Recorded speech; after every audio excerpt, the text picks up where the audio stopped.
Hello नमस्कार दोस्तों, मेरी कहानियाँ चैनल पर आपका बहुत बहुत स्वागत है।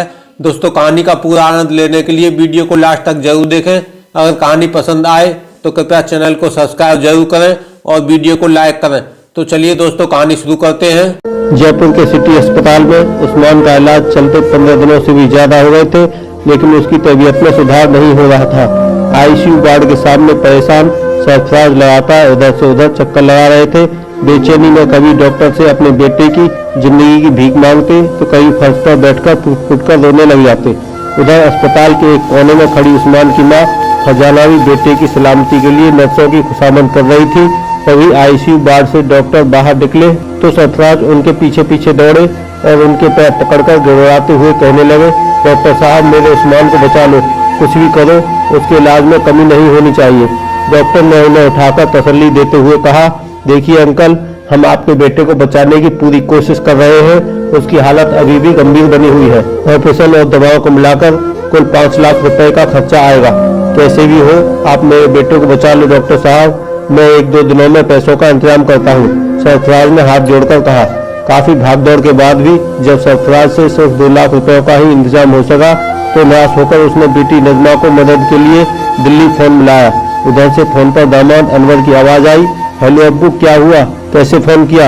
बेटा अनवर, उस्मान की हालत ज्यादा ही खराब है, उसके ऑपरेशन और इलाज के लिए 5 लाख रुपयों की जरूरत थी, हमसे 2 लाख रुपयों का ही इंतजाम हो सका है बेटा। और सरफराज का गला भराया। इसके पहले कि उनकी बात पूरी होती उधर से अनवर ने कहा, अब्बू आप बिल्कुल फिक्र न करें, मैं तो आ नहीं पाऊंगा, लेकिन नजमा कल सुबह पैसे लेकर आपके पास पहुंच जाएगी। दूसरे दिन नजमा पैसे लेकर जयपुर पहुंच गई।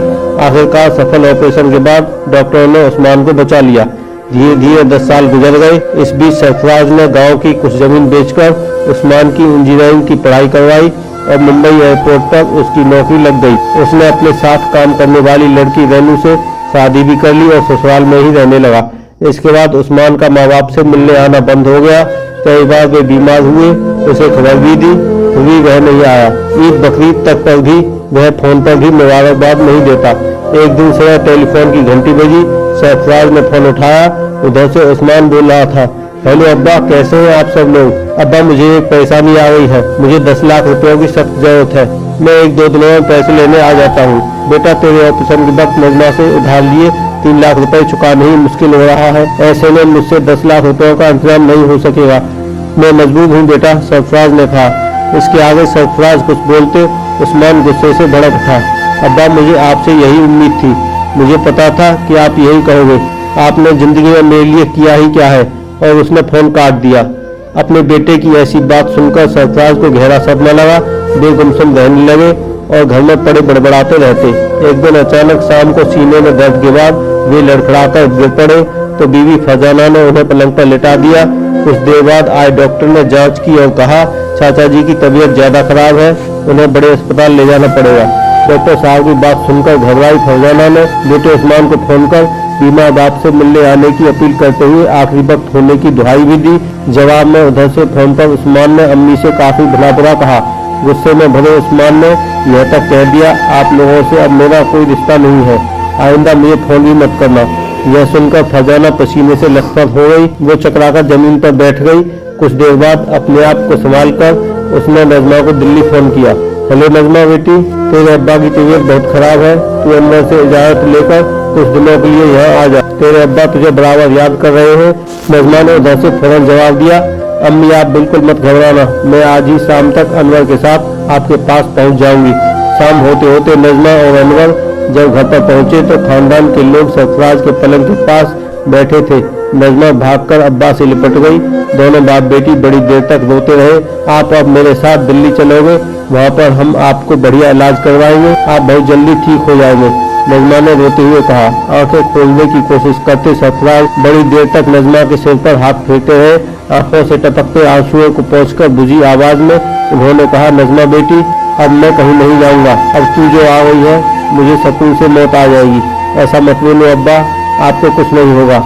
यह कहकर नजमा ने अब्बा का सिर अपनी गोद में रख लिया। अम्मी को बुलाकर उसने कह दिया, अम्मी आपने खूब खिदमत कर ली, अब मुझे अपना फर्ज करने दो। उसके बाद तो नजमा ने अब्बा सरफराज की खिदमत में दिन रात एक कर दिए। टाइम पर दवा, चाय, नाश्ता, खाना नहलाना और घंटों तक पैर दबाते रहना, सारी रात पलंग पर बैठकर जागना उसका रोजाना का काम हो गया। कई बार सरफराज ने नजमा से ये सब करने से मना भी किया, पर नजमा यही कहती, अब्बा आपने हमारे लिए क्या नहीं किया, आप भी हमें अपने हाथों से खिलाते नहलाते, स्कूल ले जाते, कंधों पर बैठाकर घुमाते थे, सब कुछ तो किया, अब मेरा फर्ज अदा करने का वक्त है, मुझे मत रोको अब्बा। बेटी की बात सुनकर सरफराज चुप हो गए। उधर सरफराज की हालत दिन पर दिन गिरती चली गई, उनका खाना पीना तक बंद हो गया। एक दिन दोपहर के वक्त नजमा अब्बा का सिर गोद में लेकर चम्मच से पानी पिला रही थी, तभी घर के बाहर कार के रुकने की आवाज सुनाई दी। कुछ देर बाद उस्मान एक वकील को साथ लेकर अंदर आया, उसके हाथ में टाइप किए हुए कुछ कागजात थे।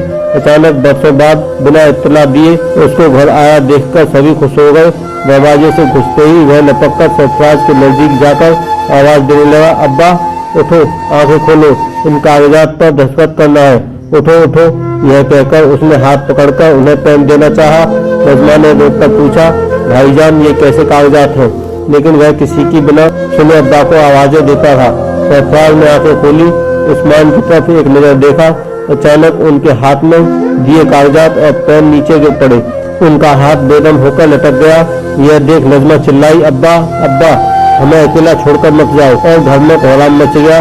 नजमा बोली, भाईजान जो मकान आप अपने नाम कराना चाहते थे वह तो 10 साल पहले अब्बू ने आपके नाम कर दिया था, आप अब फिक्र न करो। ये सब देखकर उस्मान ने फुर्ती से अब्बा के बिना दस्तखत रह गए कागजात उठाए और वकील के साथ बिना पीछे देखे बाहर निकल गया।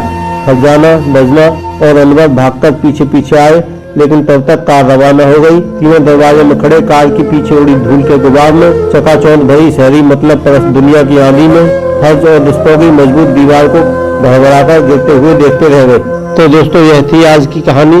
आपका क्या कहना है इस कहानी के बारे में? कमेंट करके हमें जरूर बताएं। वीडियो को लाइक कर दीजिए और चैनल को सब्सक्राइब करके घंटी को दबाकर ऑल पर सेट कर लीजिए, जिससे कि आने वाली वीडियो आपको तुरंत मिले। धन्यवाद दोस्तों।